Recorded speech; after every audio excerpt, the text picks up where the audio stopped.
Hey collectors, well we're back for part 2 of this amazing collection that I'm appraising, and we're going to be starting with a full set of brilliant uncirculated Franklin half dollars. Stay tuned.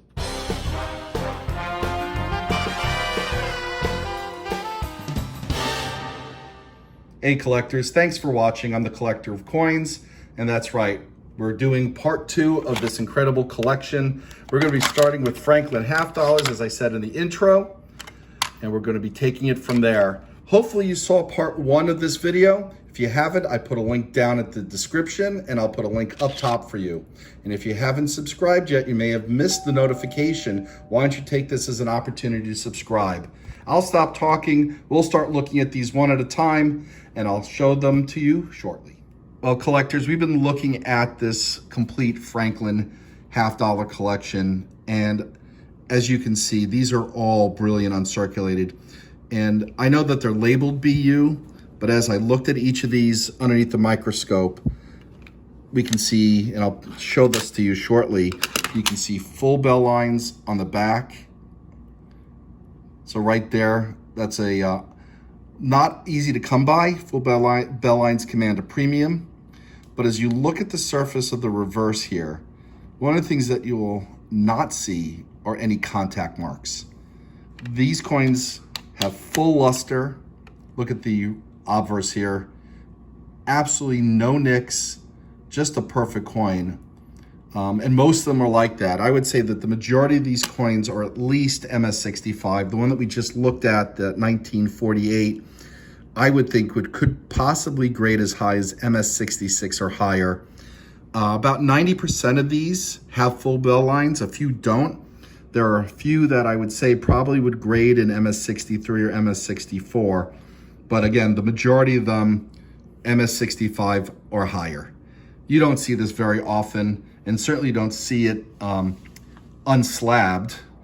And now the key thing that makes this very impressive is that the original collector purchased this entire collection, and he assembled it himself in 1970 and 1971.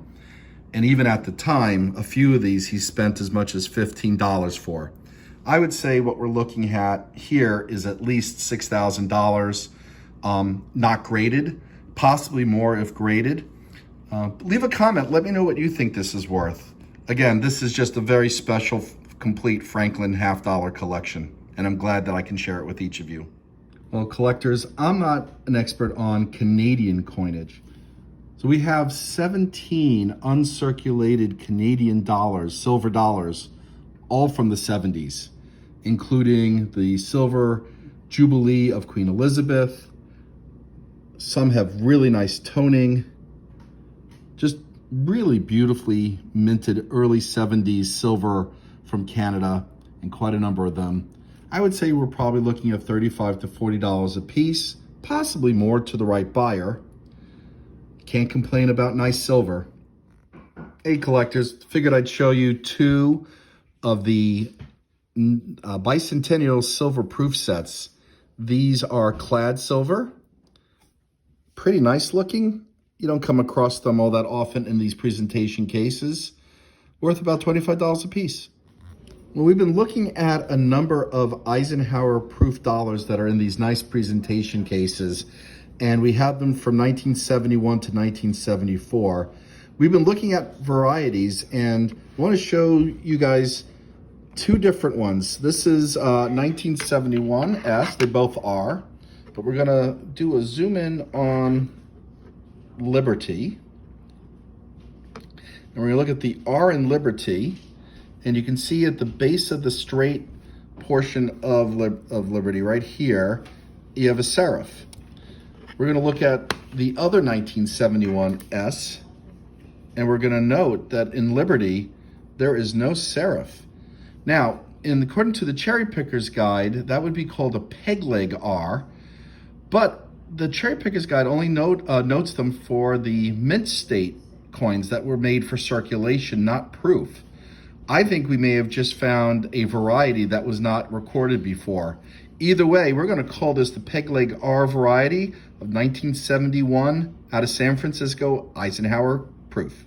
Hey collectors, well, we're starting to look at some albums. I wanted to quickly show you a penny album. 1941 to 1961. So this is a very old album. As you can see, we've got a bunch of slots of undated coins in terms of the print, but we got steel pennies in here. We got coins as early as 1919s in here. Collectors, this is a cool silver dime album. And if you've been watching my series, you know I've been working on a variety of different silver dime sets. Each one in this set is uncirculated. You also just gotta love the old style albums here. So this was assembled before 1980 with the last coin in here, 1978, including some proofs. Really nice collection, worth at least, I'd say, 200 bucks to the right collector. Collectors, figured you'd like to see a few more of these. We have a Gem Brilliant uncirculated complete set of the silver wartime nickels, worth about $20 a nickel. We'll see if we can check this for any varieties. They would be worth more if we find them. And then early proof sets. We have a 1954, 1955. We have another one from 1955 and one from 1953. And if these are the officially issued plaques, and I'm not sure they are, but if they are, we're looking at $200 for the 1953 one, and the others worth about $100. Just beautiful proof coins. But we're gonna check to see if we can find some varieties on these wartime nickels. Collectors, we've come across some old bills that I thought you'd like to take a look at. This one's kind of interesting, from 1929, very low serial number, 671. The Bay State National Bank of Lawrence, Massachusetts. I had to look this up, and on eBay, people were asking between $100 and $200 for them. It's circulated, you can see some folds, but it's in nice condition, maybe worth $100. We have a silver certificate here. We have some currency from Mexico that looks uncirculated, and just a number of silver certificate $1 bills. I like these two, they're sequential. I haven't come across a lot of sequential silver certificates. Maybe they're all worth about $5 each. The silver certificates would be my guess. Maybe more because of the condition. Looking for cool serial numbers. With the exception of the consecutive notes, I'm not seeing a lot of cool serial numbers. Some old pesos and some Canadian currency. Pretty nice to see. But I do think these two are the highlight. Collectors, thought you'd like seeing this Connecticut copper Colonial era coin. This is one of the varieties. I had to rely on what was written. So this is the bust facing left mailed, which I believe 1787 Connecticut copper, mailed bust facing left, Connecticut Indy. And so look in the back. It says the Indy Etler variety, and in fine condition, worth $175. And the collector paid only $4.50 for this. Really nifty coin. Collectors, come across a coin I don't know anything about. It's from the Philippines. It's a Macarthur Liberation Coin from 1947. It's silver. It looks like it's about $50 in size. Minted in the US for the Philippines, 1947S. If you know anything about this coin, please leave a comment below. Let me know what it's worth. Collectors, I'm not into tokens, but this one's pretty cool. Do good, make good. Sing Sing Prison.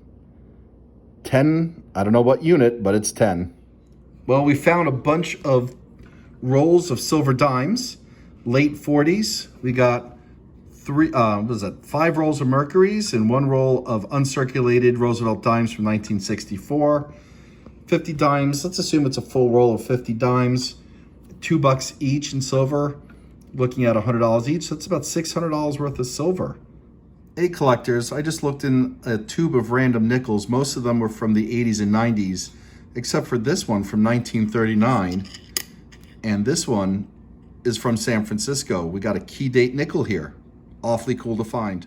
Hey collectors, well, I'm back home in front of my album, and that nice gentleman whose coin collection I appraised, he gave me this 1939 S, which I needed for my collection. Yes, it's key date. It is in good condition, worth maybe about $1, but that was awfully nice of him.